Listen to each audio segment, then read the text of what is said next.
Hello dear student, कैसे हैं आप लोग। आई होप आप लोग अच्छे हों और अपनी पढ़ाई अच्छे और बेहतरीन तरीके से कर रहे हो।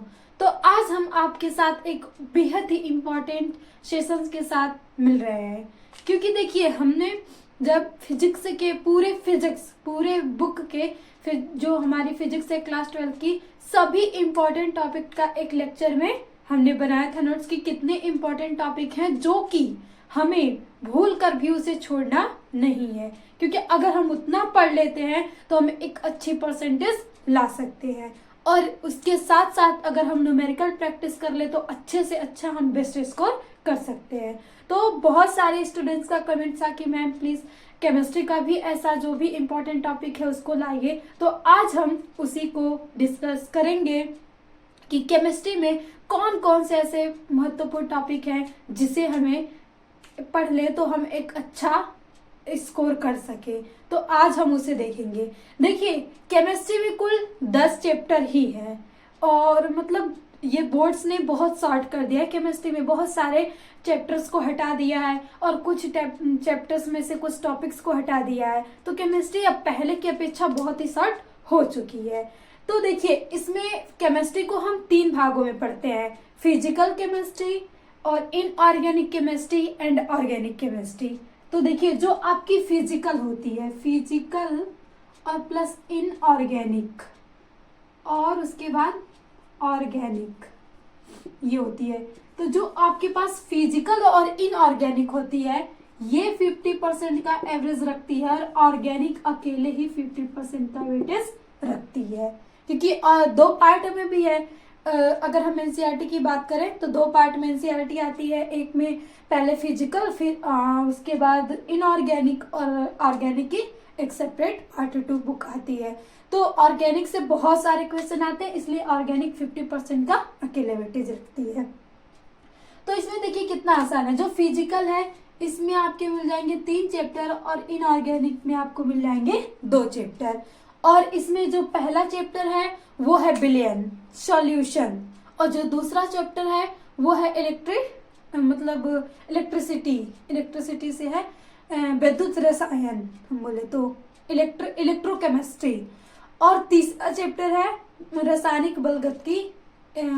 और ये तीनों चैप्टर्स देखिए बहुत ही इंपॉर्टेंट। देखिए पहले 4 था और उसके पहले 5 ऐड था, लेकिन अब आपको 3 चैप्टर ही पढ़ने हैं और इन 3 चैप्टर से ही आपको न्यूमेरिकल्स आएंगे। और इन 3 चैप्टर्स के मतलब टॉपिक आपको अच्छे से क्लियर करने हैं कि यहाँ से अगर न्यूमेरिकल्स आए तो हम उसको आसानी से कर सके। तो ये बहुत ही आसान है।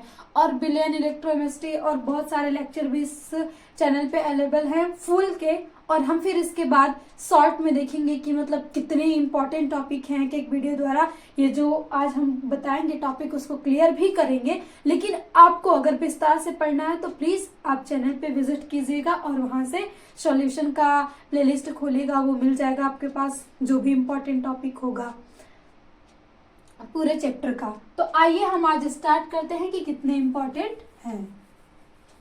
अब हमें फिजिकल में 3, तो सबसे पहले हम शुरू के 5 और जो ऑर्गेनिक होती है उसमें 5 होते हैं, haloalkanes, haloarenes, alcohol, phenol, ether, aldehyde, ketone, उसके बाद एमीन एक अलग इस चैप्टर है, फिर बायोमोलिक्यूल्स। तो ये 5 चैप्टर्स हो जाते हैं। और बात करें इनऑर्गेनिक में तो 2 ही, डी ब्लॉक एंड उपसर्ग संयोजन यौगिक, और ये दोनों ही एक दूसरे से रिलेट है। जैसे देखिए बहुत सारे बोलते हैं कि जो कोऑर्डिनेशन कंपाउंड होता है इसका किसी से लेना देना है नहीं। तो भाई क्यों नहीं लेना देना है, कोऑर्डिनेशन कंपाउंड पीछे डी ब्लॉक। इसीलिए देखिए जो बोर्ड्स ने मतलब अपनी मीटिंग की होगी हटाने के लिए तो उसने अगर उपसंयोजन यौगिक रखा तो डी ब्लॉक को भी रखा, क्योंकि जब हम डी ब्लॉक पढ़ेंगे तभी हम आगे उपसंयोजन यौगिक पढ़ पाएंगे अच्छे तरीके से। तो आइए हम देखते हैं इम्पोर्टेंट, शुरू से स्टार्ट करते हैं और लास्ट तक देखते हैं क्या क्या इम्पोर्टेंट रहता है। सबसे पहले आता है मोलरता, मोललता, नॉर्मलता। इसका फॉर्मूला याद होना चाहिए। इसमें बहुत ही इजी क्वेश्चंस आते हैं। आपको दे देगा कि कोई बिलियंस दे देगा कि इसमें ये बिलियन है और इतने बिलियन में मान लीजिए 50 ग्राम बिले को 500 ग्राम बिलियन में घोला गया तो इसकी मोलरता क्या होगी। तो मोलरता का आपको फार्मूला याद रखना होगा, मोलरता का याद रखना होगा और नॉर्मलता का। तो मोलरता का बहुत ही सिंपल सा फार्मूला होता है कि विलय का मोल अपॉन बिलियन का आयतन, और वो किस में रखना होगा, केजी में। अगर केजी में रखते तो ऊपर आप 1000 से मल्टीप्लाई कर देंगे। ऐसे ही मोलरता का भी होता है। मोलरता का बस यहाँ पे आयतन की जगह द्रव्य माना जाता है। तो ये एक सेशंस भी अपलोड है इस पे कि हम जो भी सांद्रता को मापने की इकाइयां हैं वो है, लेकिन आप एक बार सभी फार्मूले को, 3 ही चैप्टर के फार्मूले हैं, हम वो आपको नोट्स दे देंगे तीनों चैप्टर्स के फार्मूले के 1-2 दिन में, और आपको फार्मूले याद रखना है कि ताकि क्वेश्चन आ जाए तो छूटे ना। और बाकी जो इसमें डिफिनेशंस है, फार्मूले से भी आप सारे डिफिनेशंस बना सकते हैं। फिर जो दूसरा इसमें है मोल अंश और मोल प्रभाज, ये भी बहुत इंपॉर्टेंट होता है क्वेश्चन लगाने के लिए। फिर उसके बाद हेनरी का नियम और राल्स का नियम, ये तो इम्पोर्टेंट होता है, ये कोई ना कोई ये नियम ही पूछ देगा भाई हेनरी का नियम बताओ। इसके अनुप्रयोग भी पूछ देता है, अनुप्रयोग कि हेनरी का नियम का हम अनुप्रयोग कहते हैं। और हेनरी का नियम तो बेहद इंटरेस्टिंग है भाई। हमें इसमें गैस को घोलना होता है जल में, मतलब लिक्विड में। तो ये पता है कि हम लिक्विड में गैस को घोलेंगे तो भाई ये आसान काम है नहीं, हमें बहुत सारा प्रेशर लगाना पड़ेगा। और यही जो फेनामेना है, हेनरी ने इसको नियम बता दिया और इसे हम कहते हैं हेनरी का नियम। फिर राल्स का नियम ही है उसी तरह। फिर अणु संख्यक गुण, बिलियन वाले चैप्टर्स में बहुत इंपॉर्टेंट होता है अणु संख्यक गुण। और इसमें आता है जैसे कथनांक में उन्नयन, कि हम किसी भी चीज का कोई विलय ले रहे हैं, कोई बिलियन है उसमें हम कुछ मिला रहे हैं तो उसका कथनांक बढ़ जा रहा है। हिमांक में अवनमन, अब मान लीजिए कोई चीजें जमती हैं, आप एक एक्सपेरिमेंट कर सकते हैं। नॉर्मल वाटर को आप रखेंगे फ्रिज में तो वो सुबह तक, मान लीजिए रख दे रात को, तो सुबह तक वो बर्फ में कन्वर्ट हो जाएगी। लेकिन वहीं आप उस जल में ढेर सारा NaCl ऐड करके रख दे तो भाई इसे 3-4 दिन तक रख दे फिर भी वो जमने वाली नहीं है। यानी इसके हिमांक में क्या आ जाता है, अवनमन आ जाता है। और वो अवनमन कैसे आया, क्योंकि हमने उसमें विलय मिलाया। तो यही सब होते हैं अणु संख्यक गुण। और ये दो, कथनांक में उन्नयन और हिमांक में अवनमन, ये इंपॉर्टेंट होते हैं। फिर परासरण और प्रतिलोम। परासरण क्या होता है, जब ये पढ़ेंगे तो आपको वहीं से परासरण दाब भी मिल जाएगा इसी टॉपिक में। और प्रतिलोम, इसी का उल्टा भी हमें पढ़ना आता है। फिर उसके बाद मानक इलेक्ट्रोड विभव। अब हम दूसरे वाले चैप्टर पे आ चुके हैं। अब मानक इलेक्ट्रोड विभव, जिसे हम ई से दिखाते हैं, और ये बहुत ही इंपॉर्टेंट होता है। इसी पे हम सवाल लगाते हैं कि ई सेल बराबर क्या होता है। तो ई सेल बराबर ई एनोड में माइनस ई कैथोड लेते हैं। और जब मानक इलेक्ट्रोड विभव लिया जाता है तो भले ही हम यहाँ पे लिखे, लेकिन IPSC ने बताया था कि जब भी हम मानक इलेक्ट्रोड विभव लेते हैं तो दोनों का ही हमें क्या लेना पड़ता है, एनोड वाला लेना होता है। फिर उसके बाद नस्ट इक्वेशन, ये भी वेरी वेरी इंपॉर्टेंट है। फिर फैराडे का नियम, ये भी इंपॉर्टेंट है। और क्लोराउस का नियम हम लगाते हो, ये वेरी वेरी वेरी इंपॉर्टेंट है ही, क्योंकि बहुत सारे एग्जाम से मैं आपको इससे कोई ना कोई या तो डिफिनेशन से पूछ दे या तो इसके पे सवाल पूछ दे, तो ये बहुत इंपॉर्टेंट होता है। फिर आर्हेनियस समीकरण, ये भी आपके पास इंपॉर्टेंट होता है। अभिक्रिया की दर, इससे तो क्वेश्चन आना अनिवार्य है, इसको तो आप स्टार मार्क लगा लीजिए। अगर इस वाले चैप्टर से क्वेश्चन आते हैं रासायनिक बलगतिकी से, केमिकल काइनेटिक से, तो अभिक्रिया को दर और उसके प्रभावित करने वाले कारक, इसमें जरूर पूछा जाएगा इस टॉपिक से क्वेश्चन। और सक्रिय ऊर्जा, ये बहुत बार एग्जाम में पूछी जा चुकी है, तो ये भी हमारी क्या है, बहुत ही इंपॉर्टेंट है। फिर नेक्स्ट अभिक्रिया की आणविकता, ये भी पूछा जाता है। अब यहाँ से देखिए, हम 13 अगर देख ले, 13 नहीं 14 इंपॉर्टेंट टॉपिक को अगर हम पढ़ लें 3 चैप्टर में से 14, तो हम बहुत ही अच्छा स्कोर कर सकते हैं। और ये मतलब हम सारे क्लियर कर लें, और हम आपको क्लियर करवाएंगे भी, तो हम अपने बोर्ड एग्जाम में अच्छे तरीके से सॉल्व कर सकते हैं। अब आ जाता है हमारे पास यहाँ से इनऑर्गेनिक केमिस्ट्री। अब इनऑर्गेनिक केमिस्ट्री में पहला ही है डी ब्लॉक। और पता है आपको, आप वर्गीकरण पढ़े होंगे, तो डी ब्लॉक के तत्वों को हम क्या बोलते हैं, संक्रमण तत्व। तो संक्रमण तत्व मतलब क्या है, ये पूछा जा सकता है कि भाई हम डी ब्लॉक तत्व में ऐसा क्या है कि उसे हम संक्रमण तत्व बोल रहे हैं। और इसमें नाम भी दे देगा आपको, नाम की प्रथम श्रेणी के नाम लिखे तो आपको डी ब्लॉक के तत्वों का कुछ नाम भी याद रखना होगा। फिर उसके बाद संक्रमण तत्व के लक्षण, आखिर इसमें लक्षण क्या होते हैं कि उन्हें हम संक्रमण तत्व कहते हैं, और ये भी वेरी वेरी इंपॉर्टेंट है, यहाँ से क्वेश्चन आता ही है। फिर उसके बाद संक्रमण तत्व में रंगीन आयन या यौगिक, जो संक्रमण तत्व होते हैं वो मतलब आयंस में जब टूटते हैं तो वो रंग देते हैं, या तो वो यौगिक के फॉर्म में रहे तो वो कलर देंगे, या तो उनका जली विलयन हो तो अलग अलग कलर देते हैं। तो ये कलर क्यों आता है, इस पे पूछा जाता है। देखिए अगर हम बात करें इधर इनऑर्गेनिक केमिस्ट्री में, तो इस पे जो हमारा डी ब्लॉक का तत्व है उससे में ये क्वेश्चन पूछा जाता है, कारण बताओ कि मतलब ये रंग क्यों प्रदर्शित करता है, इसमें अनुचुंबकीय गुण क्यों होता है। तो जो कारण वाले क्वेश्चन आते हैं तो वो आपके किससे आएंगे, इनऑर्गेनिक में डी ब्लॉक से। फिर उसके बाद यही संक्रमण तत्व जटिल यौगिक क्यों बनाते हैं, अनुचुंबकीय गुण क्या होता है, और ये सभी इंपॉर्टेंट ही है, यहाँ से आपको कोई ना कोई जरूर इसमें से मिल जाएगा। फिर आंतरिक संक्रमण तत्व, ये तो आप जितना वेरी वेरी वेरी वेरी लगा लें, ये बहुत बार पूछा जा चुका है। या तो देखिए आप आंतरिक संक्रमण तत्व पूछेगा क्वेश्चन वहां से, तो इसकी डिफरेंसेस भी बता सकते हैं, या तो आपको केवल पूछते हैं कि लैथेनाइड सीरीज किसे कहते हैं, एक्टिनाइड सीरीज कहते हैं, तो वो भी आता है आंतरिक संक्रमण तत्व में ही, क्योंकि आंतरिक संक्रमण तत्व को ही हम दो भागों में बांट देते हैं, लैथेनाइड तथा एक्टिनाइड। और फिर उसके बाद हम आ जाते हैं कोऑर्डिनेशन कंपाउंड, उपसंयोजन यौगिक में सबसे पहला लिगेंड क्या है, व्हाट इज लिगेंड, लिगेंड हम किसे कहते हैं। फिर उसके बाद प्राथमिक तथा द्वितीयक संयोजकता, ये भी इंपॉर्टेंट होता है, क्योंकि अब जो डी ब्लॉक हम पढ़ लेते हैं ना, तो इसमें एक देखिए कि संक्रमण तत्व जटिल यौगिक क्यों बनाते हैं या संकुल यौगिक क्यों बनाते हैं, तो इसकी हम प्रॉपर्टी देख लेंगे कि उनके पास डी ऑर्बिटल मतलब वैकेंट ऑर्बिटल होता है, उनके पास खाली स्थान होता है, इसीलिए वो लिगेंडों से जुड़ सकते हैं, और वो जब जुड़ जाते हैं तो उपसंयोजन यौगिक बनाते हैं, और इसका बहुत सारा यूजफुल है, तो इसमें इसकी सीमाएं हैं। फिर उसके बाद वर्णन सिद्धांत, भाई वर्णन सिद्धांत और इसकी सीमाएं, ये बहुत इंपॉर्टेंट है, इससे जरूर क्वेश्चन आता है हर ईयर्स एग्जाम में, कोई ना कोई सेट्स में तो आपको जरूर मिल जाएगा।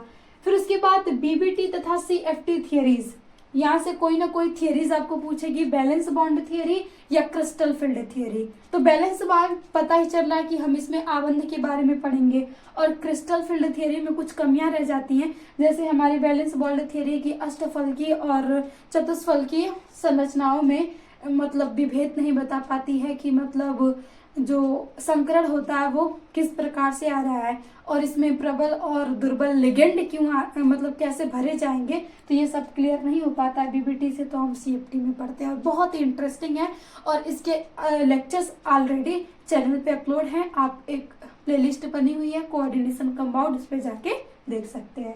फिर उसके बाद आईपीएससी नामकरण, और ये तो वेरी वेरी आपको जरूर इससे दो दे देगा, या तो दो यौगिक दे दे, बोले इसका नामकरण करो आईपीएससी नामकरण, और या तो नाम ही दे दे आपको, उसका कंपाउंड लिखना हो, सूत्र लिखना हो। और आईपीएससी नामकरण बेहद ही आसान तरीके से हमने इस चैनल पे बताया है, तो आप प्लीज उसको जाके देख लीजिए, ताकि आपके यहाँ से 4 नंबर फिक्स हो जाए। देखिए इसमें से 2-2 नंबर का भी दे सकता है कि 1 पे 2 नंबर भी मिल जाएंगे आपको, तो भाई इसे क्यों छोड़े, हम 4 नंबर हम लेके ही जाएंगे। फिर कोऑर्डिनेशन कंपाउंड की बोले तो ये भी इंपॉर्टेंट है कि कोऑर्डिनेशन जो यौगिक हम बना लिए भाई इसका उपयोग क्या होता है, तो बहुत सारे, जैसे हम देखिए अगर प्राकृतिक रूप से देखें तो जो हमारे प्लांट में क्लोरोफिल होते हैं वो भी एक उपसंयोजन यौगिक से ही मतलब पत्तियों का हरा करता है, और हम अपने देख लें तो जो ऑक्सीजन का ट्रांसफर होता है हीमोग्लोबिन, वो एक कोऑर्डिनेशन कंपाउंड बना के ही ऑक्सीजन को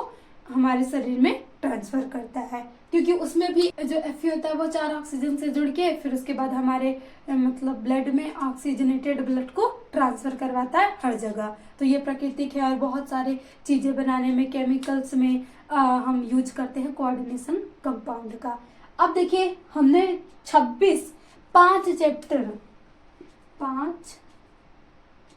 चैप्टर में 26 टॉपिक इम्पॉर्टेंट है। अगर 26 टॉपिक को अगर हम पढ़ लेते हैं तो हम केमिस्ट्री में बहुत ही अच्छा स्कोर कर सकते हैं। अब देखिए, अब इसके आगे हम देखते हैं ऑर्गेनिक में क्या क्या इंपॉर्टेंट है। भाई 50% की तो तैयारी हो गई, अब हम देखते हैं नेक्स्ट 50% क्या है। तो आइए अब हम देखते हैं ऑर्गेनिक वाले कितने इंपॉर्टेंट इससे आते हैं।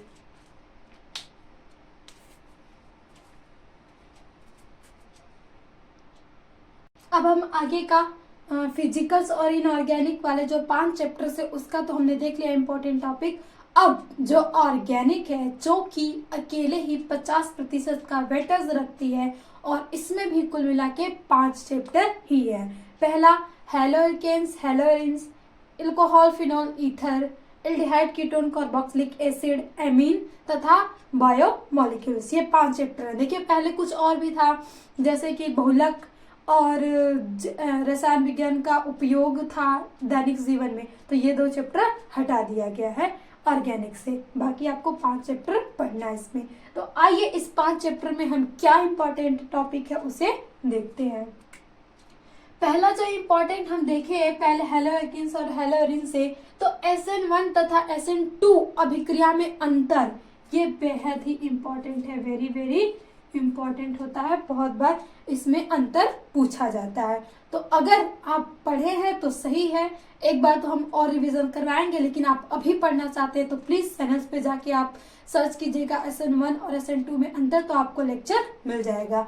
एक मतलब हम हेलोकेन्स और हेलोरिन्स का 1 शॉट लिए, उसमें भी होगा, और इसका एक सेपरेट वीडियो भी आपको मिल जाएगा कुछ मिनट्स का।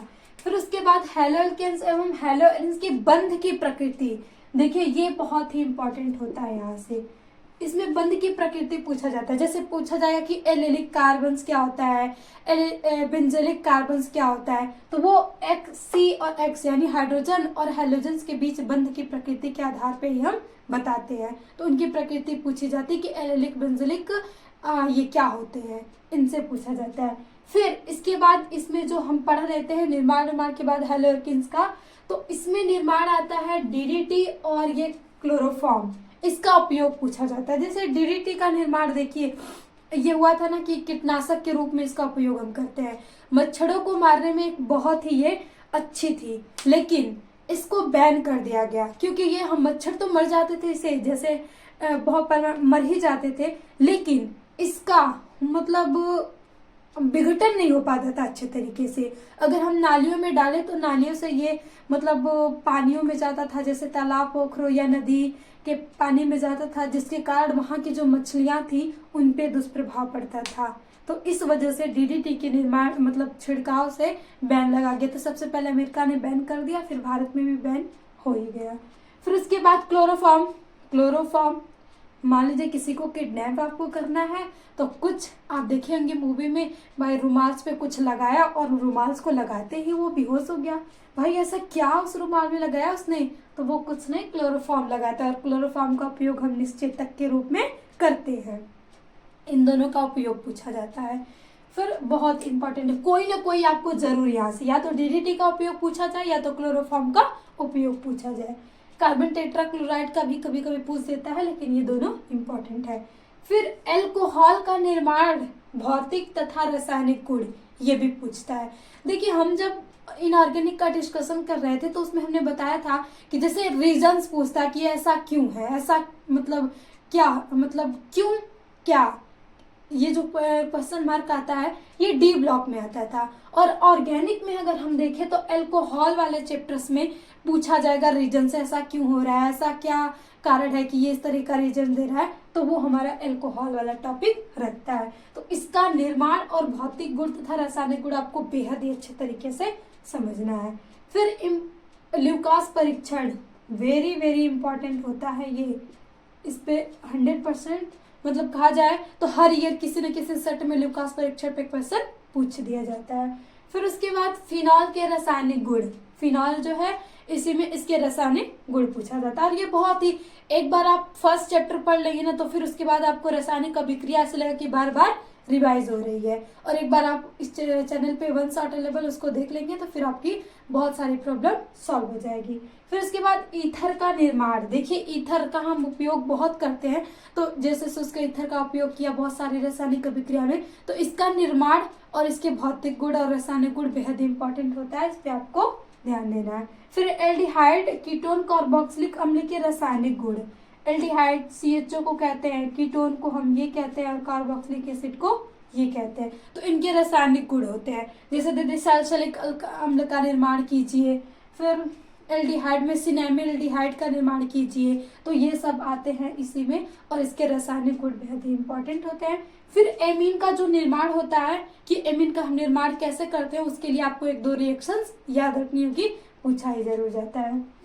फिर इसके हम गुण में देखें तो जो एमीन होते हैं इसमें प्राथमिक द्वितीयक की पहचान करनी होती है और इनके पहचान करने के लिए पूछागा कि भाई इनमें से बताओ कि प्राथमिक द्वितीयक और तृतीयक एमीन कौन है, तो उसके लिए कुछ परीक्षण किए जाते हैं और आपको पहचान बनाना होता है।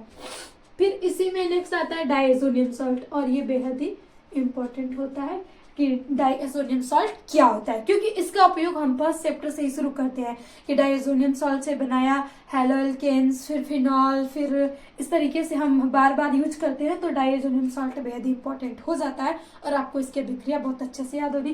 देखिए डायज़ोनियम सॉल्ट ये होता है बेंजीन रिंग हम बना लें और यहाँ से N2Cl प्लस माइनस, इसी को बोला जाता है। तो इसका मतलब इसे क्या है, इसका निर्माण कैसे हुआ, ये एमीन है एक प्रकार का, तो इसी में हम पढ़ते हैं, इसको एमीन से ही बनाया जाता है, रासायनिक गुण में आता है।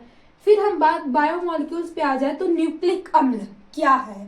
देखिए न्यूक्लिक अम्ल 2 प्रकार की होती है, DNA तथा RNA। तो RNA तो कम, लेकिन DNA से क्वेश्चन इस पे बहुत आता है, आपको DNA की संरचना भी पूछ देगा यहाँ से, तो आप न्यूक्लिक अम्ल को अच्छे से पढ़ेंगे। और बायोलॉजी के स्टूडेंट के लिए तो प्लस पॉइंट होता है बायोमोलिक्यूल्स का चैप्टर कि वो बायो में पढ़ते हैं और केमिस्ट्री में भाई क्वेश्चन सॉल्व हो जाएंगे। फिर ग्लूकोज और फ्रक्टोज की संरचना में अंतर। भाई ग्लूकोज और फ्रक्टोज का अणु सूत्र तो समान है, बोले तो ये एक प्रकार के समावयवी यौगिक है, इनकी संरचना अलग होती है। जो ग्लूकोज में बात करें तो एल्डिहाइड जुड़ता है और फ्रक्टोज में बात करें तो इसमें कीटोन होता है और यही संरचना में डिफरेंस होता है। बाकी कार्बन और हाइड्रोजन ऑक्सीजन की संख्या तो सेम ही रहती है। फिर ग्लूकोज की निम्नलिखित से अभिक्रिया। देखिए हम ग्लूकोज की अभिक्रिया देता है कि भाई इनसे अभिक्रिया करवाओ, तो ब्रोमीन जल से अभिक्रिया और सांद्र HNO3 से अभिक्रिया, इस तरीके से आपसे पूछा जाएगा। फिर उसके बाद कार्बोहाइड्रेट का वर्गीकरण है और ये भी बेहद इंपॉर्टेंट है, कुछ ना कुछ वर्गीकरण आपको याद रहेगा तो आप वहां से बता दें। जैसे पूछे मोनो कार्बोहाइड्रेट क्या होता है, डाई कार्बोहाइड्रेट मतलब क्या होता है, तो आप जब वर्गीकरण पढ़े रहेंगे तो एकदम आसानी से, शर्करा और अशर्करा क्या होती है, तो ये सब आसानी से आप बता देंगे। फिर प्रोटीन के कार्य, ये बेहद ही इंपॉर्टेंट, ये भी हम पूछे तो प्रोटीन तथा प्रोटीन के कार्य जरूर पूछा जाएगा कि प्रोटीन क्या है, कैसे बनी है। तो प्रोटीन 20 अमीनो अम्ल से बना होता है। और देखिए यहाँ से बात आए तो हमारा जो 20 अमीनो अम्ल,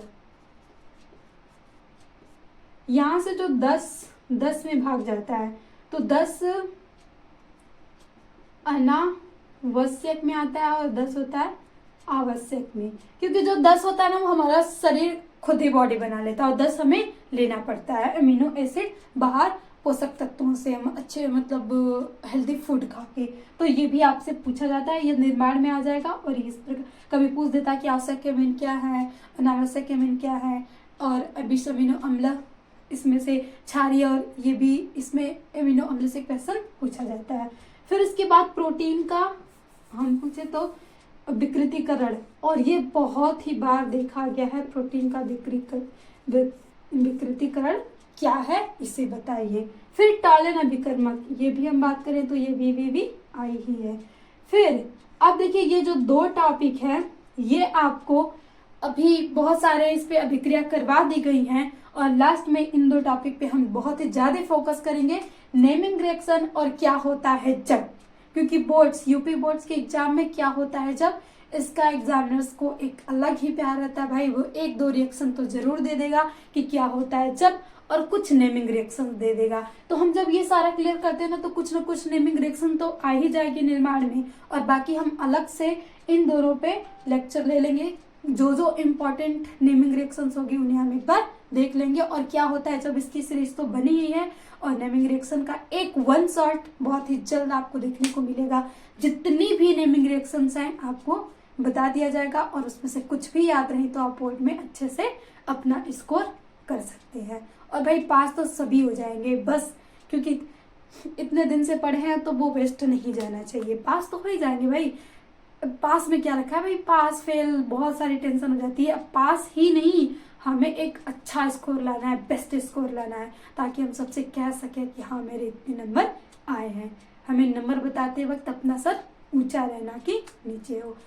तो ये था केमिस्ट्री के जितने इंपॉर्टेंट टॉपिक हैं। तो अगर आपको ये सेशन अच्छा लगा हो तो please like share and subscribe कर दीजिएगा, और अपने दोस्तों को शेयर करेंगे तो वो शायद आपका भी शुक्रिया अदा करे कि हमने इम्पोर्टेंट टॉपिक को जान लिया और अब हम इस पे अपना गोल्स बना के अध्ययन कर सकते हैं। तो आप भी इन सारे टॉपिक्स को लिख के फिजिक्स की तरह जैसे हमने बताया था एक बोर्ड्स पे या एक दीवार पे चिपका लीजिएगा और फिर इसको क्लियर करना स्टार्ट कर दीजिए। क्योंकि अब देखिए नवंबर ऐसे ही चला जाएगा, फिर दिसंबर, जनवरी और फेब से आपका एग्जाम होना अनिवार्य है। तो तब तक आपको एकदम फिजिक्स केमिस्ट्री पर रगड़ देना है भाई, क्योंकि पेपर में आपको कोई भी क्वेश्चन देख के ऐसा ना लगे कि है मुझे नहीं आ रहा है, आपको लगे अरे मैं कितना लिखूं। लिखते लिखते आपके हाथ नहीं रुकनी चाहिए। तो बस यही एटीट्यूड होना चाहिए। और इसी के साथ मिलते हैं हम नेक्स्ट सेशन में नेक्स्ट टॉपिक के साथ। और हमारी बेस्ट विशेष आपके साथ हमेशा है, आपका स्वास्थ्य बना रहे, क्योंकि देखिए स्वास्थ्य बना रहेगा तभी आप स्टडी कर पाएंगे। तो आप थोड़ा इस समय फास्ट फूड ये सारे फूड कम खाइएगा। थोड़े ये ठंडी का मौसम चल रहा है तो इसमें फीवर भी बहुत होता है, तो हर एक चीज़ों से बच के रहिएगा, क्योंकि आपके हेल्थ अच्छी रहेगी तभी आप पढ़ाई कर सकते हैं। तो थैंक यू, मिलते हैं नेक्स्ट सेशन में।